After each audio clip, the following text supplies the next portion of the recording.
Punjabi radio ਜੋ ਐਸੇ ਸੁਣ ਰਹੇ ਸਾਰੇ ਸਰੋਤਿਆਂ ਨੂੰ ਬਲਵਿੰਦਰ ਕੌਰ ਵੱਲੋਂ ਪਿਆਰ ਭਰੀ ਸਤਿ ਸ਼੍ਰੀ ਅਕਾਲ। ਪ੍ਰੋਗਰਾਮ ਖਬਰ ਤੇ ਨਜ਼ਰ ਵਿੱਚ ਸਾਡੇ ਨਾਲ ਹੋਣਗੇ ਬਲਤੇਜ ਪੰਨੂ ਜੀ।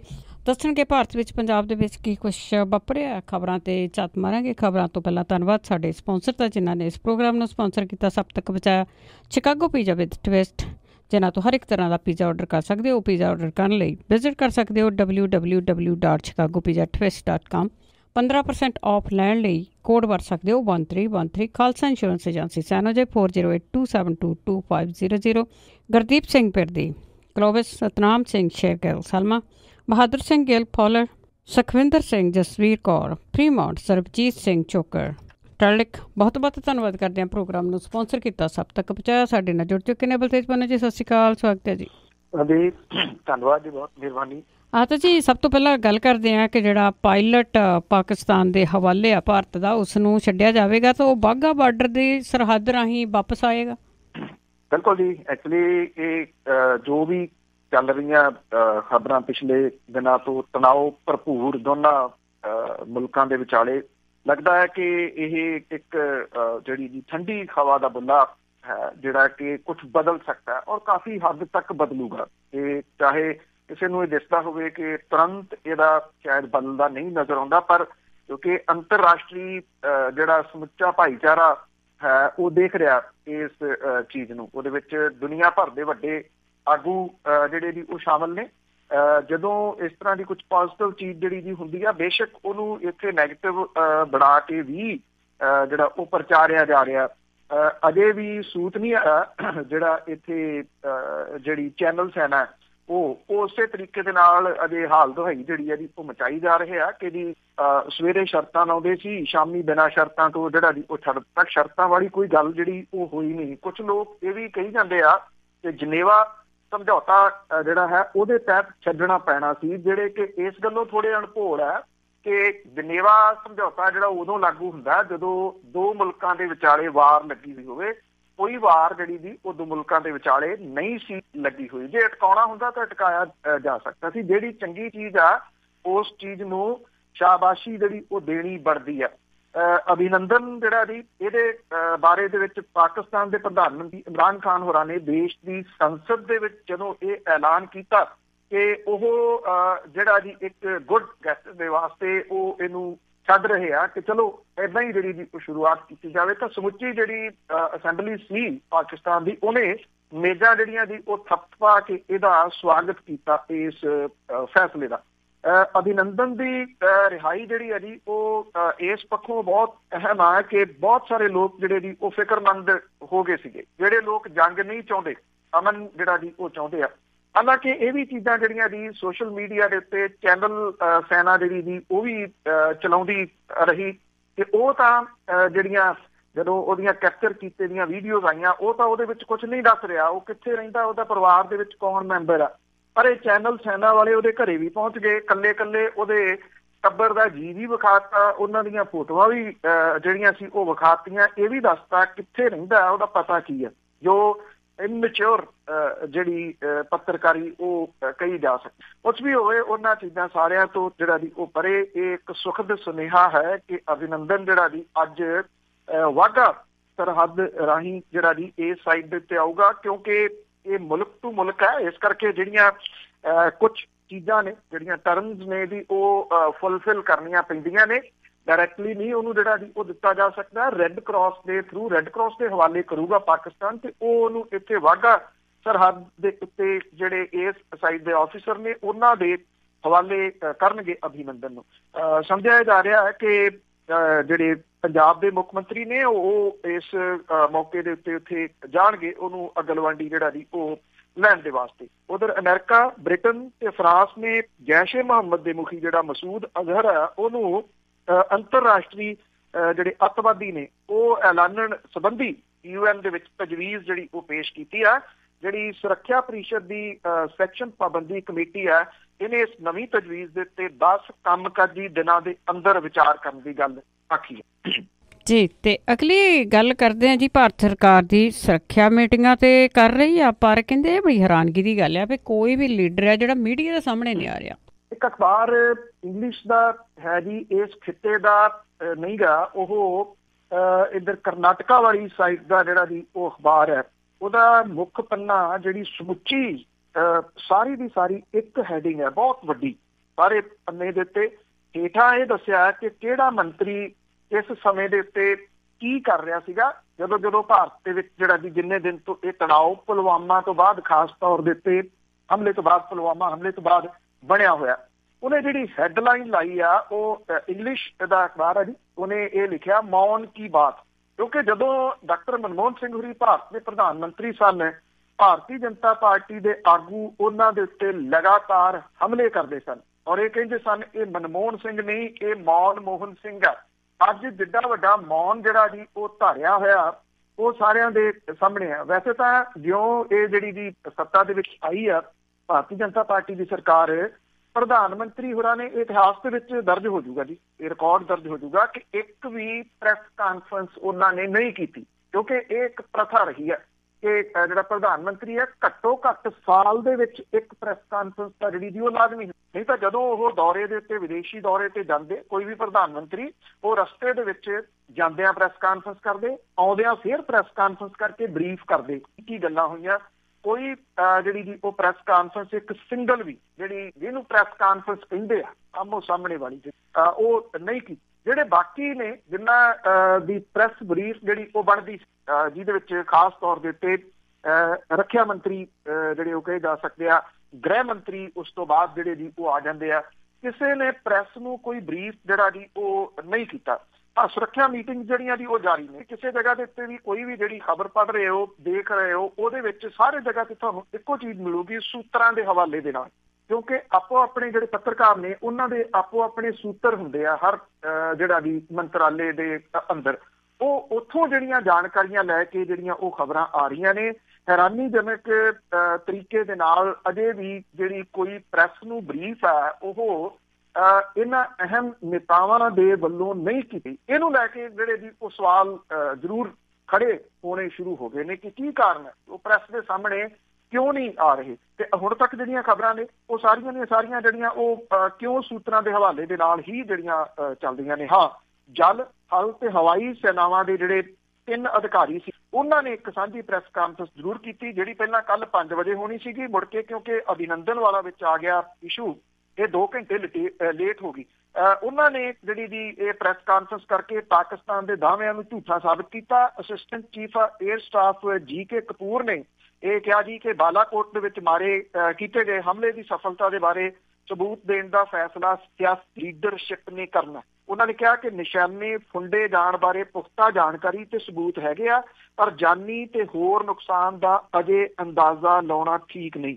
ਉਹਨਾਂ ਨੇ ਪ੍ਰੈਸ ਕਾਨਫਰੰਸ ਦੇ ਵਿੱਚ ਇਹ ਵੀ ਗੱਲ ਕਹੀ ਤੇ ਇਸ ਗੱਲੋਂ ਖੁਸ਼ ਨੇ ਕਿ ਪਾਕਿਸਤਾਨ ਵੱਲੋਂ ਫੜੇ ਗਏ ਪਾਇਲਟ ਵਿੰਗ ਕਮਾਂਡਰ ਅਭਿਨੰਦਨ ਦੀ ਜਿਹੜੀ ਹੈ ਉਹ ਮੁਲਕ ਵਾਪਸੀ ਹੋ ਰਹੀ ਹੈ ਔਰ ਉਹਨਾਂ ਨੇ ਅਭਿਨੰਦਨ ਦੀ ਵਾਪਸੀ ਨੂੰ ਮਾਹੌਲ ਸੁਖਾਵਾਂ ਬਣਾਉਣ ਦੇ ਨਾਲ ਜੋੜਨ ਤੋਂ ਨਾ ਕਰਦਿਆਂ ਕਿਹਾ ਕਿ ਪਾਕਿਸਤਾਨ ਨੂੰ ਇਹ ਕਦਮ ਜਨੀਵਾ ਕਨਵੈਨਸ਼ਨ ਦੀ ਤਰਜ਼ ਤੇ ਉਠਾਉਣਾ ਪੈ ਰਿਹਾ, ਜਿਹਦੀ ਮੈਂ ਪਹਿਲਾਂ ਹੀ ਤੁਹਾਨੂੰ ਐਕਸਪਲੇਨੇਸ਼ਨ ਜਿਹੜੀ ਹੈ ਉਹ ਦਿੱਤੀ ਹੈ। ਪਰ ਇਹਦੀ ਜਿਹੜੀ ਪ੍ਰੈਸ ਕਾਨਫਰੰਸ ਜਿਹੜੀ ਮੈਂ ਕਲੋਜ਼ਲੀ ਵਾਚੀ ਵੀ ਹੈ ਜੀ, ਉਹਦੀ ਸਾਰੀ ਛੋਟੀ ਛੋਟੀ ਗੱਲ ਜਿਹੜੀ ਜੀ ਉਹਦੇ ਵਿੱਚੋਂ ਜਿਹੜੀ ਅਹਿਮ ਨੁਕਤਾ ਜਿਹੜਾ ਮੈਂ ਤੁਹਾਡੇ ਨਾਲ ਸਾਂਝਾ ਕਰਤਾ, ਜੇ ਤੁਹਾਡੇ ਤੋਂ ਜਿਹੜਾ ਜੀ ਉਹ ਵਿਸਰ ਨਾ ਗਿਆ ਹੋਵੇ ਤਾਂ ਮੈਂ ਇੱਕ ਛੋਟੀ ਜਿਹੀ ਲਾਈਨ ਫੇਰ ਤੁਹਾਨੂੰ ਦੁਬਾਰਾ ਜਿਹੜੀ ਅਹਿਮ ਚੀਜ਼ ਦੇਖਣ ਵਾਲੀ ਹੈ ਕਿ ਉਹਨਾਂ ਕਿਹਾ ਕਿ ਨਿਸ਼ਾਨੇ ਫੁੰਡੇ ਜਾਣ ਬਾਰੇ ਪੁਖਤਾ ਜਾਣਕਾਰੀ ਤੇ ਸਬੂਤ ਹਨ, ਪਰ ਜਾਨੀ ਤੇ ਹੋਰ ਨੁਕਸਾਨ ਦਾ ਅਜੇ ਅੰਦਾਜ਼ਾ ਲਾਉਣਾ ਜਿਹੜਾ ਜੀ ਉਹ ਠੀਕ ਨਹੀਂ। ਔਰ ਦੂਸਰੀ ਗੱਲ ਉਹਨਾਂ ਨੇ ਇਹ ਕਹੀ ਕਿ ਹਮਲੇ ਦੀ ਸਫਲਤਾ ਬਾਰੇ ਸਬੂਤ ਦੇਣ ਦਾ ਫੈਸਲਾ ਸਿਆਸੀ ਲੀਡਰਸ਼ਿਪ ਨੇ ਕਰਨਾ। ਬਿਲਕੁਲ ਜੀ, ਜਿਸ ਤਰ੍ਹਾਂ ਉਹਨਾਂ ਨੇ ਪ੍ਰੈਸ ਕਾਨਫਰੰਸ ਸਭ ਕੀਤੀ ਆ, ਮੈਂ ਵੀ ਉਹ ਸੁਣਦੀ ਆ, ਆਮ ਲੋਕ ਵੀ ਜਿਹੜੇ ਕਾਲ ਕਰਕੇ ਦੱਸਦੇ ਆ, ਪਰ ਉਹਨਾਂ ਨੇ ਨਹੀਂ ਕਿਹਾ ਸੀ 300 ਆ ਜਾਂ 350 ਨਾ ਜੀ ਨਾ। ਮੈਂ ਇਹੀ ਇਸੇ ਕਰਕੇ ਮੈਂ ਦੁਬਾਰਾ ਉਹਨੂੰ ਜਿਹੜਾ ਦੀ ਉਹ ਰਿਪੀਟ ਕੀਤਾ। ਇਹ ਜਿਹੜਾ ਇਹ ਚੈਨਲ ਸੈਨਾ ਜਿਹੜੀ ਹੈ ਜੀ ਉਹ ਇੱਕ 300, ਇੱਕ 350, ਇੱਕ 350 ਜਿਹੜਾ ਜੀ ਉਹ ਦੱਸੀ ਜਾਂਦੀ ਹੈ। ਇਹਨੂੰ ਲੈ ਕੇ ਟ੍ਰੋਲ ਵੀ ਹੋ ਰਿਹਾ ਜੀ ਸੋਸ਼ਲ ਮੀਡੀਆ ਦੇ ਉੱਤੇ ਜੀ, ਇਹ ਕੌਣ ਗਿਣ ਕੇ ਜਿਹੜਾ ਜੀ ਆਇਆ, ਕਿਹੜੇ ਤਰੀਕੇ ਦੇ ਨਾਲ ਇਹਨਾਂ ਨੇ ਜਿਹੜਾ ਜੀ ਉਹ ਗਿਣ ਲਿਆ। ਇਸ ਪੱਖੋਂ ਜਿਹੜੇ ਇਹ ਸਾਹਮਣੇ ਆਏ ਨੇ ਜਲ ਸੈਨਾ, ਥਲ ਸੈਨਾ, ਹਵਾਈ ਸੈਨਾ ਵਾਲੇ, ਇਹ ਉਹਨਾਂ ਦੀ ਮੈਚੋਰਿਟੀ ਜਿਹੜੀ ਦੀ ਉਹ ਕਹੀ ਜਾ ਸਕਦੀ ਹੈ। ਉਹਨਾਂ ਨੇ ਇਮੈਚੋਰ ਗੱਲ ਇਹਦੇ ਵਿੱਚ ਕੋਈ ਨਹੀਂ ਕੀਤੀ ਕਿ ਉਹਨਾਂ ਨੇ ਇਹ ਦੱਸਤਾ ਵੀ ਇੰਨਾ ਜਿਹੜਾ ਜੀ ਨੁਕਸਾਨ ਹੋ ਗਿਆ, ਇੰਨਾ ਹੋ ਗਿਆ। ਉਹਨਾਂ ਨੇ ਇੱਕ ਤਾਂ ਸੁੱਟਤੀ ਜੀ ਸਿਆਸੀ ਨੇਤਾਵਾਂ ਦੇ ਉੱਤੇ, ਜੇ ਤੁਹਾਡੇ ਤੱਕ ਜੇ ਪਹੁੰਚੀ ਹੋਵੇ, ਇੱਕ ਆਰਮੀ ਆਫੀਸਰ ਦੀ ਵਾਈਫ ਦੀ ਵੀਡੀਓ ਬੜੀ ਚਰਚਿਤ ਹੈ। ਉਹ ਜੋ ਉਹਦੇ ਵਿੱਚ ਉਹ ਕਹਿ ਰਹੀ ਹੈ, ਜੋ ਉਹਨੇ ਕੁਝ ਮਿੰਟ ਦੇ ਵਿੱਚ ਉਸ ਦਲੇਰ ਇੱਕ ਔਰਤ ਨੇ ਜਿਹੜੇ ਪਰਦੇ ਫਰੋਲੇ ਆ ਨਾ ਜੀ, ਉਹ ਬਹੁਤ ਕੁਝ ਕਹਿ ਰਹੇ ਆ। ਉਹ ਇਹ ਕਹਿੰਦੀ ਆ ਕਿ ਸਿਆਸੀ ਲਾਹਾ ਇਹਦੇ ਤੋਂ ਨਾ ਲਿਆ ਜਾਵੇ। ਤੋਂ ਨਪੇ ਤੁਲੇ ਲਫ਼ਜ਼ਾਂ ਦੇ ਵਿੱਚ ਇਹ ਜਿਹੜੀ ਪ੍ਰੈਸ ਕਾਨਫਰੰਸ ਹੈ ਨਾ ਜੀ, ਇਹਨਾਂ ਆਫੀਸਰ ਨੇ ਕੀਤੀ ਆ। ਔਰ ਉਹ ਜਿਹੜੀ ਲਾਈਨ ਮੈਂ ਤੁਹਾਨੂੰ ਦੁਹਰਾਈ ਸੀਗੀ ਜੀ, ਉਹ ਇਹਦੇ ਵਿੱਚ ਸਭ ਤੋਂ ਅਹਿਮ ਹੈ। ਜੀ ਜੀ ਬਿਲਕੁਲ, ਉਹ ਵੀ ਸੋਸ਼ਲ ਮੀਡੀਆ 'ਤੇ ਆ, ਮੇਰਾ ਖਿਆਲ ਨੇ TV ਬਹੁਤੇ ਦਿਖਾ ਰਹੇ ਹੁਣ। ਤਾਂ ਅੱਗੇ ਆਪਾਂ ਇੱਧਰ ਬਾਈਬਲ ਕਲਾਂ ਕਾਂਡ ਵੱਲ ਮੁੜਦੇ ਹਾਂ। ਪਰਮਰਾਜ ਉਮਰਾ ਨੰਗਲ ਜੋ ਕਾਫੀ ਝੂਠੇ ਮੁਕਾਬਲੇ ਬਣਾਉਣ ਦੇ ਵਿੱਚ, ਲੋਕਾਂ ਨੂੰ ਤਸੀਹੇ ਦੇਣ ਦੇ ਵਿੱਚ ਮਸ਼ਹੂਰ ਰਹੇ ਆ, ਅਤੇ ਉਸ ਦੇ ਵਿੱਚ ਨਾਮਜ਼ਦ ਹੋ ਗਏ ਨੇ ਜੀ ਬਾਈਬਲ ਕਲਾਂ ਕਾਂਡ ਦੇ ਵਿੱਚ। ਅਤੇ ਕੀ ਧਾਰਾਵਾਂ ਲੱਗਣ ਵਾਲੀਆਂ ਨੇ? ਦੇਖੋ, ਇਹ ਜਿਹੜੀਆਂ ਮੁਸ਼ਕਿਲਾਂ ਨੇ ਉਹ IG ਜਿਹੜੇ ਨੇ, ਕਿਉਂਕਿ ਆਉਂਦੇ ਦਿਨਾਂ ਦੇ ਦੌਰਾਨ ਇਹ ਅਹੁਦਾ ਉਹਨਾਂ ਕੋਲ ਰਹੂਗਾ ਨਹੀਂ। ਅਜੇ ਬੇਸ਼ੱਕ ਹੈ, ਅਜੇ ਉਹਨਾਂ ਨੂੰ ਸਸਪੈਂਡ ਨਹੀਂ ਕੀਤਾ। ਉਂਝ ਵੈਸੇ ਜਿਹੜਾ ਕਾਨੂੰਨ ਦੇ ਮੁਤਾਬਕ ਜੇ ਕੋਈ 48 ਘੰਟੇ ਜਿਹੜਾ ਜੀ ਉਹ ਕਸਟਡੀ ਦੇ ਵਿੱਚ ਰਹਿ ਜਾਂਦਾ ਤੇ ਉਹ ਸਸਪੈਂਡ ਹੋ ਜਾਂਦਾ। ਸ਼ਾਇਦ ਪ੍ਰਕਿਰਿਆ ਦੇ ਵਿੱਚ ਹੋਊਗਾ। ਤੇ ਕੋਟਕਪੂਰਾ ਗੋਲੀ ਕਾਂਡ ਦੇ ਵਿੱਚ ਜਿਹੜੇ ਗ੍ਰਿਫਤਾਰ ਕੀਤੇ ਗਏ ਪੰਜਾਬ ਪੁਲਿਸ ਦੇ IG ਪਰਮਰਾਜ ਸਿੰਘ ਉਮਰਾ ਨੰਗਲ ਨੇ, ਉਹਨਾਂ ਨੂੰ 14 ਅਕਤੂਬਰ 2015 ਨੂੰ ਵਾਪਰੇ ਬਾਈਬਲ ਕਲਾਂ ਗੋਲੀ ਕਾਂਡ ਦੇ ਵਿੱਚ ਗ੍ਰਿਫਤਾਰ ਕੀਤਾ ਜਾ ਸਕਦਾ ਹੈ। ਇਹ ਦੁਬਾਰਾ ਗ੍ਰਿਫਤਾਰੀ ਜਿਹੜੀ ਜੀ ਉਹ ਪਾਉਣੀ ਹੁੰਦੀ ਹੈ ਟੈਕਨੀਕਲੀ। ਵੈਸੇ ਉਹ ਅਰੈਸਟ ਦੇ ਵਿੱਚ ਨੇ, ਪਟਿਆਲਾ ਜੇਲ੍ਹ 'ਚ ਨੇ। ਕੱਲ ਆਪਾਂ ਗੱਲ ਸਾਂਝੀ ਕੀਤੀ। ਜਿਹੜੀ SIT ਆ, ਉਹਨੂੰ ਪੜਤਾਲ ਦੇ ਦੌਰਾਨ ਇਸ ਤਰ੍ਹਾਂ ਦੇ ਸਬੂਤ ਮਿਲ ਗਏ ਆ ਜਿਹਦੇ ਤੋਂ ਇਹ ਸਪਸ਼ਟ ਹੁੰਦਾ ਕਿ ਬਾਈਬਲ ਗੋਲੀ ਕਾਂਡ ਦੇ ਵੇਲੇ ਤਾਇਨਾਤ ਚਰਨਜੀਤ ਸਿੰਘ ਸ਼ਰਮਾ ਨੂੰ ਪੂਰੀ ਕਮਾਂਡ ਪਰਮਰਾਜ ਸਿੰਘ ਉਮਰਾ ਨੰਗਲ ਹੁਰੀ ਹੀ ਦੇ ਰਹੇ ਸੀ। ਬਾਈਬਲ ਕਲਾਂ ਕਾਂਡ ਤੋਂ ਬਾਅਦ ਪੁਲਿਸ ਅਧਿਕਾਰੀਆਂ ਦੇ ਵੱਲੋਂ ਇੱਕ ਪ੍ਰੈਸ ਕਾਨਫਰੰਸ ਕੀਤੀ ਗਈ ਸੀ। ਇਹ ਫੁਟੇਜ ਸਾਹਮਣੇ ਆ ਗਈ ਔਰ SIT ਦੇ ਕੋਲੇ ਪਹੁੰਚ ਗਈ ਹੈ। ਇਸ ਫੁਟੇਜ ਦੇ ਵਿੱਚ IG ਪਰਮਰਾਜ ਸਿੰਘ ਉਮਰਾ ਨੰਗਲ ਦਾਅਵਾ ਕਰ ਰਹੇ ਆ ਉਸ ਪ੍ਰੈਸ ਕਾਨਫਰੰਸ ਦੇ ਵਿੱਚ, ਜਿਪਸੀ ਦੀਆਂ ਜਿਹੜੀਆਂ ਦੀ ਉਹ ਫੋਟੋਆਂ ਦਿਖਾ ਕੇ, ਇਹ ਆ ਸਾਡੇ ਉੱਤੇ ਹਮਲਾ ਜਿਹੜਾ ਜੀ ਉਹ ਕੀਤਾ ਗਿਆ, ਜਿਹਦੇ ਕਰਕੇ ਪੁਲਿਸ ਨੇ ਸੈਲਫ ਪ੍ਰੋਟੈਕਸ਼ਨ ਦੇ ਵਿੱਚ ਗੋਲੀ ਚਲਾਈ। ਤੇ ਜਿਹੜੀ ਉਹ ਗੋਲੀ ਚੱਲੀ, ਕਿਉਂਕਿ SIT ਨੇ ਉਹ ਰਾਈਫਲ ਬਰਾਮਦ ਕਰ ਲਈ ਹੈ ਜਿਹਦੇ ਨਾਲ ਜਿਹੜਾ ਜੀ ਇਹ ਗੋਲੀ ਚਲਾਈ ਗਈ ਸੀ, ਉਹ ਬੰਦੇ ਦੀ ਵੀ ਸ਼ਨਾਖਤ ਹੋ ਗਈ, ਉਹ ਜਗ੍ਹਾ ਦੀ ਵੀ ਸ਼ਨਾਖਤ ਹੋ, ਜਿੱਥੇ ਲਿਜਾ ਕੇ ਜਿਪਸੀ ਦੇ ਉੱਤੇ ਗੋਲੀਆਂ ਜਿਹੜੀਆਂ ਜੀ ਉਹ ਚਲਾਈਆਂ ਗਈਆਂ। ਤੇ ਉਹ ਨਾਲ ਉਹਦੇ ਪ੍ਰੈਸ ਕਾਨਫਰੰਸ ਜਿਹੜੀ ਜੀ ਉਹ ਰਲ ਗਈ ਕਿ ਇਹ ਤੁਸੀਂ ਜਿਹੜਾ ਜੀ ਇਹ ਸਾਰਾ ਕੁਝ ਬਣਾਇਆ ਸੀ। ਇਹ ਪ੍ਰੈਸ ਕਾਨਫਰੰਸ ਦੇ ਜਿਹੜੇ ਤੱਥ ਹੈ, ਉਦੋਂ ਬਾਅਦ ਜਾਂਚ ਟੀਮ ਨੂੰ ਉਹ ਸੁਰਾਗ ਜਿਹੜੇ ਮਿਲੇ ਆ ਜਿਨ੍ਹਾਂ ਤੋਂ ਬਾਈਬਲ ਗੋਲੀ ਕਾਂਡ ਦੇ ਵਿੱਚ ਉਮਰਾ ਨੰਗਲ ਹੋਰਾਂ ਦੀ ਸ਼ਮੂਲੀਅਤ ਜ਼ਾਹਰ ਹੁੰਦੀ ਹੈ। ਪੁਲਿਸ ਦੀ ਗੋਲੀ ਦੇ ਨਾਲ ਮਾਰੇ ਗਏ 2 ਸਿੱਖ ਨੌਜਵਾਨ ਗੁਰਜੀਤ ਸਿੰਘ ਤੇ ਕ੍ਰਿਸ਼ਨ ਭਗਵਾਨ ਸਿੰਘ ਦੇ ਮਾਮਲੇ ਦੇ ਵਿੱਚ ਬਾਜਾਖਾਨਾ ਪੁਲਿਸ ਨੇ ਕਤਲ, ਇਰਾਦਾ ਕਤਲ, ਸਾਜ਼ਿਸ਼, ਫਰਜ਼ੀ ਗਵਾਹੀ ਇਕੱਠੀ ਕਰਨੀ, ਦੰਗੇ ਭੜਕਾਉਣੇ, ਇਹ ਸਾਰੀਆਂ ਧਾਰਾਵਾਂ ਨੇ। ਇਹਦੇ ਤਹਿਤ ਮਾਮਲਾ ਜਿਹੜਾ ਜੀ ਉਹ ਦਰਜ ਕੀਤਾ ਹੋਇਆ ਚਰਨਜੀਤ ਸਿੰਘ ਸ਼ਰਮਾ ਦੇ ਉੱਤੇ। ਇਸੇ ਦੇ ਵਿੱਚ ਹੀ ਹੁਣ ਇਹ ਜਿਹੜੀਆਂ ਧਾਰਾਵਾਂ ਨੇ ਇਹ ਪਰਮਰਾਜ ਸਿੰਘ ਉਮਰਾ ਨੰਗਲ ਹੋਰਾਂ ਦੇ ਉੱਤੇ ਵੀ ਲੱਗਣਗੀਆਂ ਤੇ ਉਹਨਾਂ ਨੂੰ ਨਾਮਜ਼ਦ ਜਿਹੜਾ ਜੀ ਉਹ ਕੀਤਾ ਜਾ ਰਿਹਾ। ਹਾਲਾਂਕਿ ਜਿਹੜੀ SIT ਦੇ ਜਿਹੜੇ ਅਹਿਮ ਮੈਂਬਰ ਨੇ ਕੁੰਵਰ ਵਿਜੇ ਪ੍ਰਤਾਪ ਸਿੰਘ ਹੋਰੀ, ਉਹ ਕਹਿੰਦੇ ਆ ਕਿ ਹਾਲ ਦੀ ਘੜੀ ਉਹ ਆਪਣੀ ਇਹਦੇ ਉੱਤੇ ਪ੍ਰਤੀਕਿਰਿਆ ਜਿਹੜੀ ਜੀ ਉਹ ਨਹੀਂ ਦੇ ਸਕਦੇ। ਪਰ ਇਹ 2 ਚੀਜ਼ਾਂ ਮਿਲ ਗਈਆਂ, ਕਿਉਂਕਿ ਚਾਹੇ ਸਮੇਤ ਸੈਣੀ ਹੋਰਾਂ ਦਾ ਜਿਹੜਾ ਜੀ ਉਹਨਾਂ ਦੀਆਂ ਵੱਖ-ਵੱਖ ਇੰਟਰਵਿਊਜ਼ ਤੁਸੀਂ ਦੇਖੀਆਂ ਹੋਣੀਆਂ, ਉਹਦੇ ਵਿੱਚ ਉਹ ਇਹ ਗੱਲ ਕਹਿੰਦੇ ਆ ਕਿ ਕੋਟਕਪੂਰੇ ਮੈਨੂੰ ਪਤਾ ਕੀ ਕੁਛ ਹੋਇਆ, ਬਾਈਬਲ ਕਲਾਂ ਕੀ ਹੋਇਆ ਮੈਨੂੰ ਨਹੀਂ ਪਤਾ ਉਹਦੇ ਬਾਰੇ। ਅੱਛਾ, ਜਦੋਂ ਜੋ ਕੁਝ ਬਾਈਬਲ ਕਲਾਂ ਦੇ ਵਿੱਚ ਹੋਇਆ, ਕਿਉਂਕਿ ਉਹ ਬਣਾਇਆ ਇਹ ਗਿਆ ਕਿ ਪੁਲਿਸ ਦੇ ਉੱਤੇ ਹਮਲਾ ਕੀਤਾ, ਪੁਲਿਸ ਦੇ ਅਧਿਕਾਰੀ ਜਦੋਂ ਉਹਦੇ ਵਿੱਚ ਇਹ ਵੀਡੀਓ ਦੇ ਵਿੱਚ ਨਾਲ ਫੋਟੋਆਂ ਦਿਖਾ ਰਹੇ ਆ ਉਸ ਪ੍ਰੈਸ ਕਾਨਫਰੰਸ ਦੇ ਵਿੱਚ ਵੀ ਸਾਡੇ ਉੱਤੇ ਹਮਲਾ ਕੀਤਾ ਗਿਆ, ਉਹ ਹਮਲਾ ਜਿਹੜਾ ਜੀ ਉਹ ਗਲਤ ਸਾਬਤ ਹੋ ਗਿਆ ਕਿ ਇਹ ਪੁਲਿਸ ਨੇ ਆਪ ਕੀਤਾ ਔਰ ਆਪਣੇ ਆਪ ਨੂੰ ਪ੍ਰੋਟੈਕਟ ਕਰਨ ਦੇ ਵਾਸਤੇ ਕੀਤਾ ਕਿ ਉਹਨਾਂ ਦੇ ਉੱਤੇ ਮਾਮਲਾ ਨਾ ਆ ਜਾਏ। ਬਹੁਤੀ ਜਿਹੜੀ ਸਿਆਣਪ ਆ ਨਾ ਜੀ ਉਹ ਕਈ ਵਾਰੀ ਭਾਰੀ ਪੈ ਜਾਂਦੀ ਹੈ। ਜ਼ਿਆਦਾ ਸਿਆਣਪ ਵਰਤ ਗਏ ਸੀਗੇ ਜੀ। ਇਸੇ ਦੇ ਨਾਲ ਲੱਗਦੀ ਮਨਤਾਰ ਬਰਾੜ ਦੀ ਵੀ ਗੱਲ ਕਰ ਲੈਂਦੇ ਹਾਂ ਜੀ ਕਿ ਉਸ ਦੀ ਜਿਹੜੀ ਲੰਬੀ ਪੁੱਛਗਿੱਛ ਹੋਈ ਆ ਉਸ ਤੋਂ ਪ੍ਰਧਾਨ ਜੀ ਘਬਰਾ ਗਏ।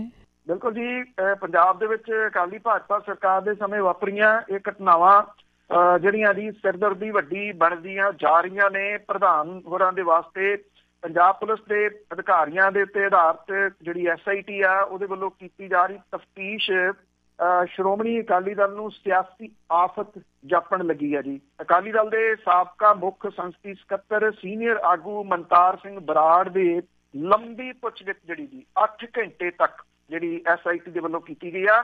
ਇਸ ਪੁੱਛਗਿੱਛ ਤੋਂ ਬਾਅਦ ਅਕਾਲੀ ਦਲ ਨੇ SIT ਦੇ ਖਿਲਾਫ ਫੇਰ ਮੋਰਚਾ ਖੋਲ ਦਿੱਤਾ ਹੈ।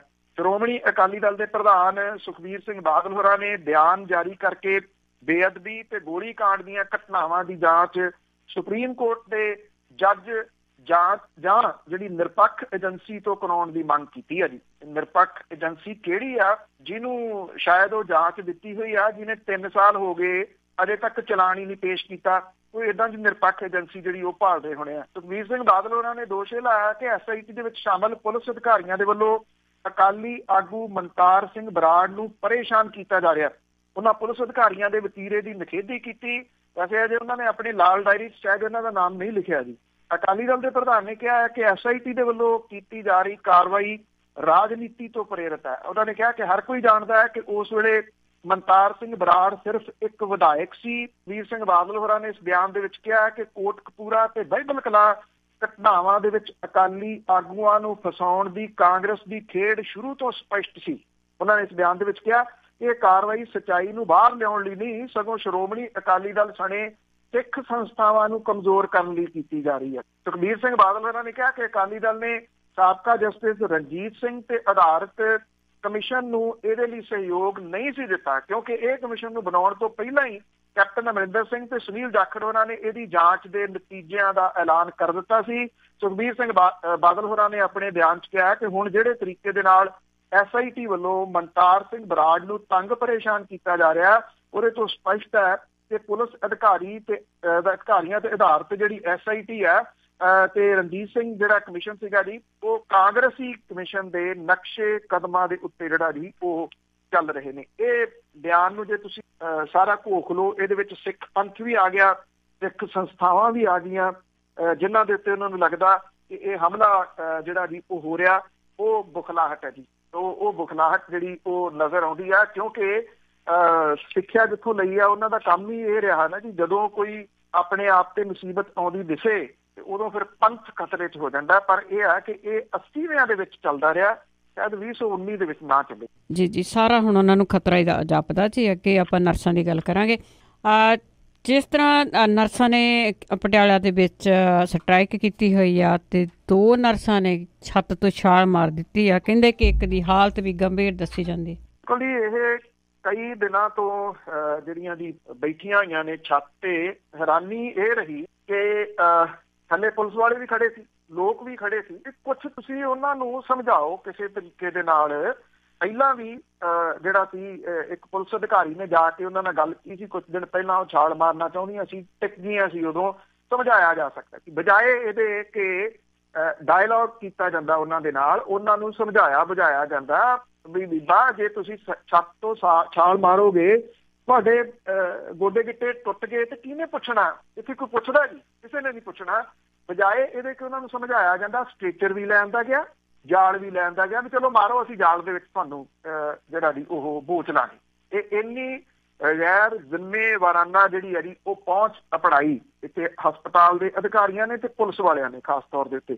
ਇਹਨਾਂ ਦੋਨਾਂ ਕੁੜੀਆਂ ਨੇ ਛਾਲ ਮਾਰਤੀ। ਤਾਂ ਇਹਦੇ ਵਿੱਚ ਇੱਕ ਹੋਰ ਜਿਹੜੀ ਦੀ ਮਾੜੀ ਗੱਲ ਇਹ ਹੋਈ ਕਿ ਇੱਕ 4ਥਾ ਦਰਜਾ ਮੁਲਾਜ਼ਮ ਹੈ ਜੀ। ਉਂਝ ਵੈਸੇ ਇਹ ਪਤਾ ਲੱਗਾ ਕਿ ਉਹ ਛੁੱਟੀ ਤੇ ਸੀ, ਪਰ ਉਹਨੂੰ ਛੁੱਟੀ ਤੋਂ ਸੱਦ ਲਿਆ ਗਿਆ ਵਾਪਸ। ਉਹਦੀ ਹਾਜ਼ਰੀ ਵੀ ਪਈ ਹੋਈ ਸੀ, ਮਤਲਬ ਕਿ ਉਹ ਔਨ ਡਿਊਟੀ। ਉਹਦੇ ਉੱਤੇ ਇੱਕ ਕੁੜੀ ਜਿਹੜੀ ਡਿੱਗ ਪਈ ਤੇ ਉਹਦਾ ਪੱਟ ਟੁੱਟ ਗਿਆ ਵਿਚਾਰੇ ਦਾ ਜੀ। ਉਹ ਦਰਜਾ 4 ਹੈ ਜੀ, ਘਰੋਂ ਬੇਹੱਦ ਗਰੀਬ ਵਿਅਕਤੀ ਹੈ ਜੀ। ਉਹ ਘਰੇ ਕਮਾਉਣ ਵਾਲਾ ਉਹੀ ਇੱਕੋ ਜਿਹੜਾ ਉਹ ਸਾਧਨ ਸੀਗਾ ਉਹ ਵੀ ਪੈ ਗਿਆ। ਜਿਹੜੀ ਮਾੜੀ ਗੱਲ ਹੈ ਕਿ ਉਹ ਔਨ ਡਿਊਟੀ ਸੱਦਿਆ ਗਿਆ ਸੀ, ਕਿਉਂਕਿ ਛੁੱਟੀਆਂ ਰੱਦ ਕਰਤੀਆਂ ਗਈਆਂ ਸੀਗੀਆਂ ਸਾਰੀਆਂ। ਤੇ ਇਹ 2 ਕੁੜੀਆਂ ਨੇ ਜਿਨ੍ਹਾਂ ਨੇ ਖੁਦਕੁਸ਼ੀ ਦੀ ਕੋਸ਼ਿਸ਼ ਜਿਹੜੀ ਕੀਤੀ ਆ। 50 ਫੁੱਟ ਦੀ ਉਚਾਈ ਤੋਂ ਛਾਲਾਂ ਜਿਹੜੀਆਂ ਉਹ ਮਾਰੀਆਂ।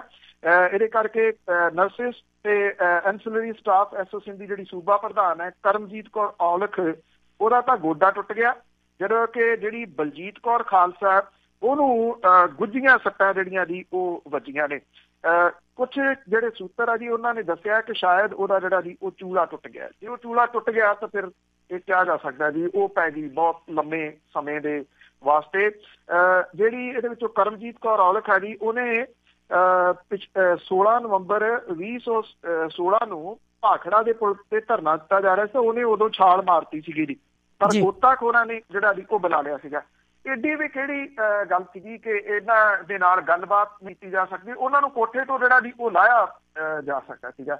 22 ਦਿਨਾਂ ਤੋਂ ਇਹ ਹਸਪਤਾਲ ਦੇ 80 ਫੁੱਟ ਦੀ ਮਮਟੀ ਦੇ ਉੱਤੇ ਜਿਹੜੀਆਂ ਜੀ ਉਹ ਚੜ੍ਹ ਕੇ ਬੈਠੀਆਂ ਸੀਗੀਆਂ ਔਰ ਲਗਾਤਾਰ ਇਹ ਕਹਿ ਰਹੀਆਂ ਸੀ ਉਹਨਾਂ ਦੀ ਮੁਲਾਕਾਤ ਕਰਾਓ।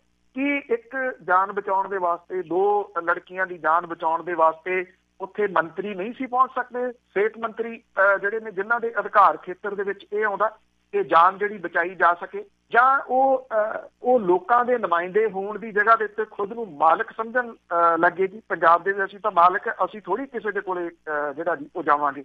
ਜਿਹੜੇ ਸੰਘਰਸ਼ ਕਰ ਰਹੇ ਨੇ ਜੀ ਉਹਨਾਂ ਨੂੰ ਵੀ ਥੋੜ੍ਹਾ ਜਿਹਾ ਜਿਹੜਾ ਜੀ ਇਸ ਪੱਖੋਂ ਸੋਚਣ ਦੀ ਜ਼ਰੂਰਤ ਹੈ ਕਿ ਅਜਿਹੇ ਸਟੈਪ ਉਹ ਨਾ ਲੈਣ, ਕਿਉਂਕਿ ਜਿਹੜੇ ਜਾਨਲੇਵਾ ਸਾਬਤ ਹੁੰਦੇ। ਸੰਘਰਸ਼ ਕਰਨ ਦੇ ਹੋਰ ਬਹੁਤ ਸਾਰੇ ਜਿਹੜੇ ਜੀ ਉਹ ਤਰੀਕੇ ਨੇ।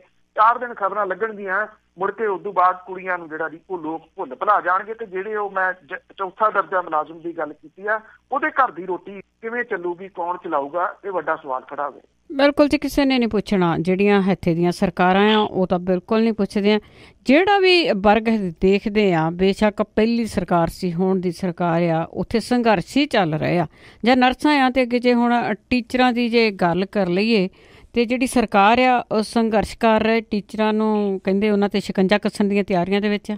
ਬਿਲਕੁਲ ਜੀ, ਪੰਜਾਬ ਸਰਕਾਰ ਜਿਹੜੀ ਹੈ ਜੀ ਉਹ ਟੀਚਰ ਦੇ ਸੰਘਰਸ਼ ਨੂੰ ਕਾਨੂੰਨੀ ਜਿਹੜਾ ਜੀ ਉਹ ਸ਼ਿਕੰਜੇ ਦੇ ਵਿੱਚ ਲਿਆਊਗੀ, ਔਰ ਸੂਬੇ ਦੇ ਸਮੂਹ 22 ਜ਼ਿਲ੍ਹਿਆਂ ਦੇ ਵਿੱਚ ਟੀਚਰਾਂ ਦੇ ਧਰਨਿਆਂ, ਹੜਤਾਲਾਂ, ਰੈਲੀਆਂ ਤੇ ਪ੍ਰਦਰਸ਼ਨਾਂ ਦੇ ਉੱਤੇ ਰੋਕ ਲਾਉਣ ਦੇ ਵਾਸਤੇ ਅਦਾਲਤਾਂ ਦੇ ਵਿੱਚ ਰਿਟ ਪਟੀਸ਼ਨਾਂ ਦਾਇਰ ਕੀਤੀਆਂ ਜਾਣਗੀਆਂ। ਸਰਕਾਰ ਨੇ ਇਹ ਫੈਸਲਾ ਟੀਚਰ ਦੇ ਸੰਘਰਸ਼ ਦਾ ਗੰਭੀਰ ਨੋਟਿਸ ਲੈਂਦਿਆਂ ਜਿਹੜਾ ਜੀ ਉਹ ਕੀਤਾ ਹੈ। ਵੈਸੇ ਇਹਨਾਂ ਦੇ ਨਾਲ ਕੱਲ ਮੀਟਿੰਗ ਹੀ ਮੁੱਖ ਮੰਤਰੀ ਹੋਰਾਂ ਦੀ, ਮੁੱਖ ਮੰਤਰੀ ਹੋਰੀ ਚਲੇ ਗਏ ਜੀ ਸਰਹੱਦ ਵਾਲੀ ਸਾਈਡ ਦੇ ਉੱਤੇ, ਤੇ ਮੀਟਿੰਗ ਫੇਰ ਕੈਂਸਲ ਜਿਹੜੀ ਉਹ ਕਰ। ਪਿਛਲੀ ਵਾਰੀ ਉਹ ਕਹਿੰਦੇ ਸੀ ਇੱਕੋ ਮੀਟਿੰਗ ਕੈਂਸਲ ਹੋਈ ਹੈ, ਜਦੋਂ ਕਿ ਅਧਿਆਪਕ ਜਿਹੜੇ ਯੂਨੀਅਨ ਆ ਉਹ ਕਹਿੰਦੇ 9 ਮੀਟਿੰਗ ਕੈਂਸਲ ਹੋਈਆਂ ਨੇ। ਜੇ ਉਹਨਾਂ ਮੁਤਾਬਕ 9 ਨੇ ਤੇ 10ਵੀਂ ਹੋ ਗਈ ਕੈਂਸਲ, ਜੇ ਮੁੱਖ ਮੰਤਰੀ ਸਾਹਿਬ ਦੇ ਮੁਤਾਬਕ 1 ਹੋਈ ਸੀ ਤੇ ਇਹ ਦੂਜੀ ਹੋ ਗਈ। ਪਿਛਲੇ ਦਿਨਾਂ ਤੋਂ ਸੂਬਾ ਭਰ ਦੇ ਵਿੱਚ ਅਧਿਆਪਕਾਂ ਦੇ ਵੱਲੋਂ ਪੜ੍ਹੋ ਪੰਜਾਬ, ਪੜ੍ਹਾਓ ਪੰਜਾਬ ਜਿਹੜਾ ਜੀ ਉਹ ਪ੍ਰੋਜੈਕਟ ਦਾ ਬਾਈਕਾਟ ਕੀਤਾ ਜਾ ਰਿਹਾ। ਮੈਂ ਤੁਹਾਨੂੰ ਨਾਲ ਦਿੱਤਾ ਸੀਗਾ ਵੀ ਲੜੋ ਪੰਜਾਬ, ਲੜਾਓ ਪੰਜਾਬ ਹੀ ਹੋਵੇ ਤਾਂ ਬਿਹਤਰ ਹੈ, ਕਿਉਂਕਿ ਸਰਪੰਚ ਵਗੈਰਾ ਇਹਦੇ 'ਚ ਧੂਲੇ ਗਏ ਸੀਗੇ। ਤੋਂ ਇਹਦੇ ਪ੍ਰੋਜੈਕਟ ਦੀ ਪ੍ਰਗਤੀ ਦਾ ਜਿਹੜਾ ਜਾਇਜ਼ਾ ਲੈਣ ਦੇ ਵਾਸਤੇ ਜਾਂਦੀਆਂ ਟੀਮਾਂ ਨੂੰ ਸਕੂਲਾਂ ਦੇ ਵਿੱਚ ਜਾਣ ਤੋਂ ਰੋਕਿਆ ਜਾ ਰਿਹਾ, ਜਿਹਦੇ ਤਹਿਤ ਜ਼ਿਲ੍ਹਿਆਂ ਦੇ ਵਿੱਚ ਜ਼ਿਲ੍ਹਾ ਸਿੱਖਿਆ ਅਫਸਰ ਕਈ ਘੰਟੇ ਉਹਨਾਂ ਦੇ ਘਿਰਾਓ ਵੀ ਕੀਤੇ ਗਏ ਆ।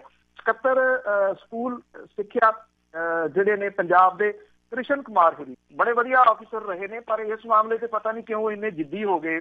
ਉਹਨਾਂ ਨੇ ਇਹਦੇ ਸੰਬੰਧੀ ਹਦਾਇਤਾਂ ਜਾਰੀ ਕਰਕੇ ਕਿਹਾ ਕਿ ਅਧਿਆਪਕ ਜਿਹੜੇ ਨੇ ਉਹ ਵੱਖ-ਵੱਖ ਯੂਨੀਅਨਾਂ ਦੇ ਰਾਹੀਂ ਸਕੂਲਾਂ ਤੇ ਡਿਸਟ੍ਰਿਕਟ ਪੱਧਰੀ ਸਿੱਖਿਆ ਵਿਭਾਗ ਦੇ ਦਫ਼ਤਰਾਂ ਦੀ ਪ੍ਰਕਿਰਿਆ ਦੇ ਵਿੱਚ ਦਖਲ ਦੇ ਕੇ ਸਰਕਾਰੀ ਕੰਮਾਂ ਦੇ ਵਿੱਚ ਖਲਲ ਪਾ ਰਹੇ ਆ, ਔਰ ਇਹਦੇ ਨਾਲ ਸਕੂਲਾਂ ਤੇ ਦਫ਼ਤਰਾਂ ਦਾ ਮਾਹੌਲ ਖਰਾਬ ਹੋ ਰਿਹਾ।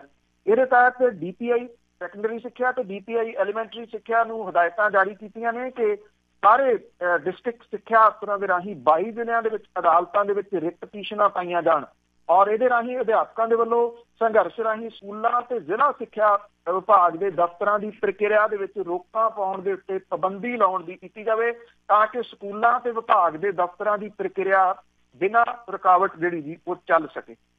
ਜਿਹੜੇ ਕ੍ਰਿਸ਼ਨ ਕੁਮਾਰ ਨੇ ਉਹਨਾਂ ਨੇ ਇਹ ਜਿਹੜਾ ਜੀ ਕਨਫਰਮ ਕੀਤਾ ਹੈ ਕਿ ਹਾਂ ਜਿਹੜੇ ਇਹ ਸਿੱਖਿਆ ਅਫਸਰ ਨੇ ਉਹ 1 ਮਾਰਚ ਨੂੰ ਆਪੋ ਆਪਣੇ ਡਿਸਟ੍ਰਿਕਟ ਦੀਆਂ ਅਦਾਲਤਾਂ ਦੇ ਵਿੱਚ ਰਿਟ ਪਟੀਸ਼ਨਾਂ ਜਿਹੜੀਆਂ ਉਹ ਦਾਇਰ ਕਰਨਗੇ। ਇਹ ਰਾਹ ਨਵਾਂ ਜਿਹੜਾ ਜੀ ਉਹ ਤਿਆਰ ਕਰ ਲਿਆ ਸਰਕਾਰ ਨੇ ਜੀ। ਤੇ ਅੱਗੇ ਬਹਿਬਲ ਕਲਾਂ ਕਾਂਡ ਦੀ ਜੇ ਫਿਰ ਗੱਲ ਕਰੀਏ ਤੇ ਉੱਥੇ 4 ਗਵਾਹਾਂ ਦੇ ਬਿਆਨ ਦਰਜ ਕਰਵਾਏ ਗਏ। ਇਹ ਬਹੁਤ ਅਹਿਮ ਹੈ ਜੀ। ਇਹ ਸਾਰੇ ਜਿਹੜਾ ਜੋ ਕੁਝ SIT ਦੀ ਜਾਂਚ ਚੱਲ ਰਹੀ ਹੈ ਉਹਦੇ ਵਿੱਚ ਬਹੁਤ ਅਹਿਮ ਹੈ, ਬਹੁਤ ਜ਼ਿਆਦਾ, ਕਿਉਂਕਿ ਇਹਦੇ ਉੱਤੇ ਜਿਹੜੀ ਹੈ ਨਾ ਜੀ ਇਹ ਜਾਂਚ ਤੇ ਜਿਹੜਾ ਮਾਮਲਾ ਅਦਾਲਤ ਦੇ ਵਿੱਚ ਜਿਹੜਾ ਜੀ ਚੱਲਣਾ ਉਹਨੇ ਇਹਦੇ ਉੱਤੇ ਟਿਕਣਾ ਜੀ। SIT ਸ਼ਾਇਦ ਕੋਈ ਰਿਸਕ ਜਿਹੜਾ ਜੀ ਉਹ ਲੈਣਾ ਚਾਹੁੰਦੀ ਇਹਦੇ ਵਿੱਚ, ਇਸ ਕਰਕੇ ਜਿਹੜੇ ਕੋਟਕਪੂਰਾ ਦੇ ਸਾਬਕਾ SDM ਨੇ ਹਰਜੀਤ ਸਿੰਘ ਸੰਧੂ ਨੂੰ ਗਵਾਹ ਦੇ ਵਜੋਂ ਕੇਸ ਦੇ ਵਿੱਚ ਨਾਮਜ਼ਦ ਕੀਤਾ ਜੀ। ਜਿਹੜੇ ਹਰਜੀਤ ਸਿੰਘ ਸੰਧੂ ਆ ਉਹਦੇ ਬਿਆਨ ਖੁਦ ਲਿਖਣ ਦੀ ਥਾਂ SIT ਨੇ ਇਲਾਕਾ ਮੈਜਿਸਟ੍ਰੇਟ ਜਿਹੜੇ ਨੇ ਜੀ ਏਕਤਾ ਉੱਪਲ, ਉਹਨਾਂ ਦੇ ਸਾਹਮਣੇ ਇਕਬਾਲੀਆ ਬਿਆਨ ਲਿਖਾਏ ਤਾਂ ਕਿ ਗਵਾਹ ਬਾਅਦ ਦੇ ਵਿੱਚ ਕਿਸੇ ਪ੍ਰਭਾਵ ਦੇ ਹੇਠ ਮੁੱਕਰ ਨਾ ਸਕਣ। ਇਹ 161 ਦੇ ਬਿਆਨ ਹੁੰਦੇ ਆ ਜੀ, ਔਰ ਇਹਦੇ ਵਿੱਚ ਇਹ ਹੁੰਦਾ ਕਿ ਜਦੋਂ ਤੁਸੀਂ ਜੱਜ ਦੇ ਸਾਹਮਣੇ ਬਿਆਨ ਇਹ ਦਿੰਦੇ ਹੋ, ਉਹਦੀ ਵੀਡੀਓਗ੍ਰਾਫੀ ਵੀ ਹੁੰਦੀ ਹੈ ਨਾਲ, ਫਿਰ ਉਹ ਵਿਅਕਤੀ ਆਪਣੇ ਬਿਆਨ ਤੋਂ ਮੁੱਕਰ ਨਹੀਂ ਸਕਦਾ, ਜੋ ਕਿ ਅਕਸਰ ਕੇਸਾਂ ਦੇ ਵਿੱਚ ਜਿਹੜਾ ਜੀ ਉਹ ਹੋ ਜਾਂਦਾ ਕਿ ਨਹੀਂ ਮੈਨੂੰ ਤਾਂ ਵਰਗਲਾ ਲਿਆ ਗਿਆ ਉਦੋਂ, ਜਾਂ ਮੇਰੇ ਤੇ ਪ੍ਰੈਸ਼ਰ ਪਾ ਕੇ ਜਿਹੜਾ ਬਿਆਨ ਸੀ ਉਹ ਦਰਜ ਕਰਵਾ ਦਿੱਤੇ। ਅਕਤੂਬਰ 15 ਦੇ ਵਿੱਚ ਗੋਲੀਆਂ ਚਲਾਉਣ ਦੇ ਸਮੇਂ ਇਹ ਹਰਜੀਤ ਸਿੰਘ ਸੰਧੂ ਜਿਹੜੇ ਦੀ SDM ਸੀ, ਔਰ ਪੁਲਿਸ ਨੇ ਇਹ ਕਿਹਾ ਸੀਗਾ ਕਿ ਉਹਨਾਂ ਤੋਂ ਇਜਾਜ਼ਤ ਲਈ ਸੀ, ਜਦੋਂ ਕਿ ਜਾਂਚ ਟੀਮ SIT ਜਿਹੜੀ ਹੈ ਜੀ ਉਹ ਦਾਅਵਾ ਕਰਦੀ ਹੈ ਕਿ ਪੁਲਿਸ ਨੇ ਗੋਲੀ ਚਲਾਉਣ ਤੋਂ ਬਾਅਦ ਆਪਣਾ ਪ੍ਰਭਾਵ ਵਰਤ ਕੇ SDM ਤੋਂ ਗੋਲੀ ਚਲਾਉਣ ਦੀ ਮਨਜ਼ੂਰੀ ਤੇ ਜਬਰੀ ਦਖਸ਼ਤ ਜਿਹੜੇ ਜੀ ਉਹ ਕਰਵਾਏ ਸੀਗੇ। ਇਹ ਬਿਆਨ ਹੁਣ ਉਹਨੇ ਅਦਾਲਤ ਦੇ ਵਿੱਚ ਜਿਹੜੇ ਦਿੱਤੇ ਵੀ ਮੈਂ ਕੋਈ ਗੋਲੀ ਚਲਾਉਣ ਦਾ ਹੁਕਮ ਨਹੀਂ ਦਿੱਤਾ, ਮੇਰੇ ਤੋਂ ਬਾਅਦ ਦੇ ਵਿੱਚ ਜਿਹੜਾ ਸੀ ਬਿਆਨ ਲਿਖ ਕੇ ਪੁਲਿਸ ਨੇ ਉਹਦੇ ਉੱਤੇ ਸਾਈਨ ਕਰਾ ਲਏ ਵੀ ਲਿਖ ਇੱਥੇ ਗੋਲੀ ਚਲਾਉਣ ਦੇ ਹੁਕਮ ਜਿਹੜੇ ਜੀ ਉਹ ਮੈਂ ਦਿੱਤੇ ਸੀ। ਇਹ ਅਦਾਲਤ ਦੇ ਵਿੱਚ ਜੱਜ ਦੇ ਮੂਹਰੇ SDM ਨੇ ਜਿਹੜੇ ਜੀ ਉਹ ਬਿਆਨ ਦੇ ਦਿੱਤੇ ਆ। ਜਾਂਚ ਟੀਮ ਨੇ ਸਾਬਕਾ ਪੁਲਿਸ ਅਫਸਰ ਚਰਨਜੀਤ ਸ਼ਰਮਾ ਦੇ ਡਰਾਈਵਰ ਗੁਰਨਾਮ ਸਿੰਘ ਨੂੰ ਵੀ ਗਵਾਹ ਦੇ ਵਜੋਂ ਨਾਮਜ਼ਦ ਕੀਤਾ ਔਰ ਉਹਦੇ ਵੀ ਇਲਾਕਾ ਮੈਜਿਸਟ੍ਰੇਟ ਦੇ ਸਾਹਮਣੇ ਬਿਆਨ ਜਿਹੜੇ ਜੀ ਉਹ ਦਰਜ ਕਰਵਾਏ ਆ। ਇੱਕ ਹੋਰ ਜਿਹੜਾ ਵਿਅਕਤੀ ਜਿਹੜਾ ਵਿਵਾਦਾਂ ਦੇ ਵਿੱਚ ਘਿਰਿਆ ਔਰ ਪਿੰਡ ਬੁਰਜ ਮਸਤਾ ਦਾ ਵਸਨੀਕ ਹੈ ਚਰਨਜੀਤ ਸਿੰਘ, ਇਹਦੇ ਵੀ ਜਾਂਚ ਟੀਮ ਨੇ ਗਵਾਹ ਜਿਹੜੇ ਜੀ ਉਹ ਬਿਆਨ ਇਹਦੇ ਦਰਜ ਕੀਤੇ ਆ। ਇਹ ਉਹ ਆ ਜੀ ਜਿਹਦੀ ਬੰਦੂਕ ਆ ਤੇ ਜਿਹਦੇ ਫਾਰਮ ਹਾਊਸ ਦੇ ਵਿੱਚ ਲਿਜਾ ਕੇ ਗੋਲੀਆਂ ਜਿਹੜੀਆਂ ਜਿਪਸੀ ਤੇ ਮਾਰੀਆਂ ਨੇ। ਪ੍ਰਧਾਨ ਸਾਹਿਬ ਦਾ ਨਜ਼ਦੀਕੀ ਜਿਹੜਾ ਜੀ ਉਹ ਇਹ ਦੱਸੀਦਾ। ਪੰਕਜ ਮੋਟਰਸ ਦੇ ਵਰਕਰ ਦਾ ਵੀ ਅਦਾਲਤ ਦੇ ਵਿੱਚ ਬਿਆਨ ਦਰਜ ਹੋਇਆ ਜੀ। ਇਹ ਸਾਰੇ ਜੱਜ ਦੇ ਮੂਹਰੇ ਜਿਹੜੇ ਜੀ ਬਿਆਨ ਦਰਜ ਹੋਏ ਆ। ਇਹਨਾਂ ਗਵਾਹਾਂ ਦੇ ਸਾਹਮਣੇ ਆਉਣ ਦੇ ਨਾਲ ਸਾਬਕਾ SSP Charanjit Sharma, IG Paramraj Singh ਉਮਰਾਮਿੰਗਲ, SP Bikramjit Singh ਦੀਆਂ ਮੁਸ਼ਕਲਾਂ ਵੱਧ ਗਈਆਂ ਨੇ। ਸਾਬਕਾ SDM ਜਿਹੜਾ ਹਰਜੀਤ ਸਿੰਘ ਸੰਧੂ ਆ ਜੀ, ਉਹਨੂੰ ਇੱਕ ਦਿਨ ਪਹਿਲਾਂ ਜਾਂਚ ਟੀਮ ਨੇ ਆਪਣੇ ਕੈਂਪ ਦਫ਼ਤਰ ਦੇ ਵਿੱਚ ਸੱਦ ਕੇ ਲੰਮੀ ਪੁੱਛ ਪੜਤਾਲ ਜਿਹੜੀ ਜੀ ਉਹ ਕੀਤੀ ਸੀ। ਇਹਨਾਂ ਗਵਾਹਾਂ ਦੇ ਬਿਆਨਾਂ ਦੇ ਆਧਾਰ ਤੇ ਬਿਕਰਮਜੀਤ ਸਿੰਘ, ਇੰਸਪੈਕਟਰ ਪ੍ਰਦੀਪ ਸਿੰਘ ਤੇ ਸਾਬਕਾ SHO ਅਮਰਜੀਤ ਸਿੰਘ ਕਲਾਲ ਦੀਆਂ ਜ਼ਮਾਨਤਾਂ ਰੱਦ ਕਰਵਾਉਣ ਲਈ ਹਾਈ ਕੋਰਟ ਦੇ ਵਿੱਚ ਪਟੀਸ਼ਨ ਦਾਇਰ ਕਰਨਾ ਚਾਹੁੰਦੀ ਹੈ SIT। ਹੁਣ ਜਦੋਂ ਉੱਥੇ ਅਦਾਲਤ ਦੇ ਵਿੱਚ ਦਿੱਤੇ ਹੋਏ SDM ਹਰਜੀਤ ਸਿੰਘ ਸੰਧੂ ਦਾ ਬਿਆਨ ਹਾਈ ਕੋਰਟ ਦੇ ਵਿੱਚ ਜਦੋਂ ਲੱਗੂਗਾ ਤੇ ਉੱਥੇ ਜਿਹੜੀਆਂ ਇਹਨਾਂ ਨੂੰ ਐਂਟੀਸਪੇਟਰੀ ਮਿਲੀਆਂ ਨੇ ਨਾ ਜੀ, ਜਿਹੜੇ SP ਬਿਕਰਮਜੀਤ ਸਿੰਘ ਤੇ ਜਿਹੜੇ ਇਹਦੇ ਵਿੱਚ SHO ਨੇ ਸਾਬਕਾ, ਉਹਨਾਂ ਦੀ ਜਿਹੜੀ ਅਗਾਊਂ ਜ਼ਮਾਨਤ ਹੈ ਉਹ ਰੱਦ ਹੋ ਜੀ। ਤੇ ਅਖੀਰ ਦੇ ਵਿੱਚ ਗੱਲ ਕਰਦੇ ਹਾਂ ਜੀ ਅਕਵਾਲ ਸਿੰਘ ਦੀ, ਜਥੇਦਾਰ ਅਕਵਾਲ ਸਿੰਘ ਹੋਰਾਂ ਦੀ, ਜੋ ਉਹਨਾਂ ਤੇ ਇਲਜ਼ਾਮ ਲੱਗੇ ਨੇ ਤੇ 7 ਮੈਂਬਰੀ ਕਮੇਟੀ ਬਣਾਈ ਗਈ ਹੈ ਜੀ ਇਸ ਦੀ ਛਾਣਬੀਣ ਕਰਨ ਲਈ। ਦੇਖੋ ਇਹ ਕਮੇਟੀ ਪਤਾ ਨਹੀਂ ਹੁਣ ਇੰਨੀ ਛੇਤੀ ਜਿਹੜਾ ਜੀ ਉਹ ਦੇਊਗੀ ਔਰ ਇੰਨੀ ਛੇਤੀ ਇਹ ਇਕੱਠੇ ਜਿਹੜਾ ਜੀ ਉਹ ਹੋ ਜਾਣਗੇ। ਕੁਛ ਨਾਮ ਜਿਹੜੇ ਇਹਦੇ ਵਿੱਚ ਸ਼ਾਮਲ ਕੀਤੇ ਗਏ ਆ ਉਹ ਇਹੋ ਜਿਹੀਆਂ ਕਮੇਟੀਆਂ ਦੇ ਵਿੱਚ ਉਹਨਾਂ ਦਾ ਕਿੰਨਾ ਕਿ ਜਿਹੜਾ ਜੀ ਪਹਿਲਾਂ ਦਾ ਉਹ ਤਜਰਬਾ। ਦਮਦਮੀ ਟਕਸਾਲ ਦੇ ਮੁਖੀ ਹਰਨਾਮ ਸਿੰਘ ਧੁੰਮਾ ਇਹਦੇ ਵਿੱਚ ਸ਼ਾਮਲ ਕੀਤੇ ਗਏ ਆ ਜੀ। ਖਡੂਰ ਸਾਹਿਬ ਤੋਂ ਬਾਬਾ ਸੇਵਾ ਸਿੰਘ ਹੁਰੀ ਸ਼ਾਮਲ ਕੀਤੇ ਗਏ ਆ। Shiromani committee member advocate Bhagwant Singh Sialka, Rajinder Singh Mehta, chief Khalsa Diwan ਦੇ ਪ੍ਰਧਾਨ ਨਿਰਮਲ ਸਿੰਘ ਠੇਕੇਦਾਰ, ਸਿੱਖ ਵਿਦਵਾਨ ਇੰਦਰਜੀਤ ਸਿੰਘ ਗੋਗੋਆਣੀ, ਇੰਦਰਜੀਤ ਸਿੰਘ ਰੋਪੜ ਗੁਰੂ ਗੋਬਿੰਦ ਸਿੰਘ ਸਟੱਡੀ ਸਰਕਲ ਤੋਂ ਜਿਹੜੇ ਵੀ ਉਹ ਸ਼ਾਮਲ ਕੀਤੇ ਗਏ ਆ। ਇਸ ਕਮੇਟੀ ਦੇ ਕੋਆਰਡੀਨੇਟਰ ਵਜੋਂ ਸ਼੍ਰੋਮਣੀ ਕਮੇਟੀ ਦੇ ਵਧੀਕ ਸੁਖਦੇਵ ਸਿੰਘ ਭੂਰਾ ਟੋਲਾ ਨੂੰ ਜਿਹੜਾ ਜੀ ਉਹ ਨਿਯੁਕਤ ਕੀਤਾ ਗਿਆ। ਇਹ ਕਿਹਾ ਗਿਆ ਜਿਹੜੇ ਅਕਾਲ ਤਖਤ ਦੇ ਜਥੇਦਾਰ ਨੇ ਗਿਆਨੀ ਹਰਪ੍ਰੀਤ ਸਿੰਘ ਹੁਰੀ, ਉਹ ਕਹਿੰਦੇ ਕਿ ਅਸੀਂ ਇਕਬਾਲ ਸਿੰਘ ਹੋਰਾਂ ਨੂੰ ਸੁਝਾਅ ਦਿੱਤਾ ਕਿ ਉਹ ਰਿਪੋਰਟ ਆਉਣ ਤੱਕ ਪੰਥਕ ਕਾਰਜ ਨਾ ਕਰਨ ਔਰ ਉਹਨਾਂ ਨੇ ਇਹ ਵੀ ਖੁਲਾਸਾ ਕੀਤਾ ਕਿ ਸੁੱਚਾ ਸਿੰਘ ਲਗਾ, ਰਾਜਸਥਾਨ ਤੋਂ ਹਾਕਮ ਸਿੰਘ ਤੇ ਬੂਟਾ ਸਿੰਘ, ਜਿਨ੍ਹਾਂ ਦਾ ਪੰਥ ਵਿੱਚੋਂ ਖਾਰਜ ਜਿਹੜਾ ਛੇਕਿਆ ਹੋਇਆ, ਉਹਨਾਂ ਦੇ ਵੱਲੋਂ ਪੰਥ ਵਾਪਸੀ ਲਈ ਖਿਮਾ ਯਾਚਨਾ ਦੀ ਦਰਖਾਸਤ ਵੀ ਆਈ ਹੈ ਜੀ। ਹੁਣ ਇਹਦੇ ਬਾਰੇ ਵੀ ਕੋਈ ਕਮੇਟੀ ਜਿਹੜੀ ਵਿਚਾਰੂਗੀ ਜਾਂ ਪ੍ਰਧਾਨ ਜਿਹੜੇ ਜਥੇਦਾਰ ਨੇ ਉਹ ਆਪ ਹੀ ਜਿਹੜੇ ਜੀ ਵਿਚਾਰਨਗੇ, ਇਹਦੇ ਬਾਰੇ ਨਹੀਂ ਉਹਨਾਂ ਨੇ ਜਿਹੜਾ ਜੀ ਉਹ ਦੱਸਿਆ।